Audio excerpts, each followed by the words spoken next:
કેન્દ્રીય ગૃહ અને સહકારિતા પ્રધાન અમિત શાહ આવતીકાલથી 3 દિવસ ગુજરાતના પ્રવાસે છે। 7 થી 9 માર્ચ સુધી વિવિધ કાર્યક્રમમાં તે હાજરી આપવાના છે। અમદાવાદ, ગીર સોમનાથ, કોડીનાર, જૂનાગઢ અને ગાંધીનગરમાં અલગ અલગ કાર્યક્રમ છે। સંવાદદાતા રોનક વર્મા ફોન લાઈન પર છે। રોનક, 3 દિવસનો અમિત શાહનો કાર્યક્રમ, કયા કાર્યક્રમમાં તે હાજરી આપવાના છે, વધુ વિગતો?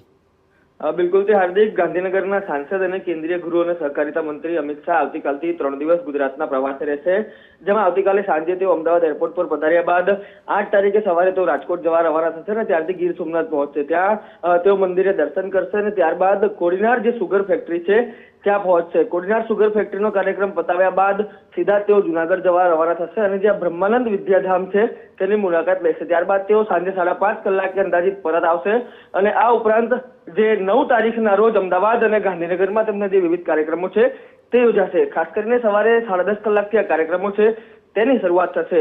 બુદ્ધિસાગર સુરેશ્વર મહારાજની 150મી જે જન્મ જયંતિ છે તે નિમિત્તે 150 રૂપિયાના સિક્કો છે તેનું જે અનાવરણ છે તે સેલા ખાતે કરવામાં આવશે।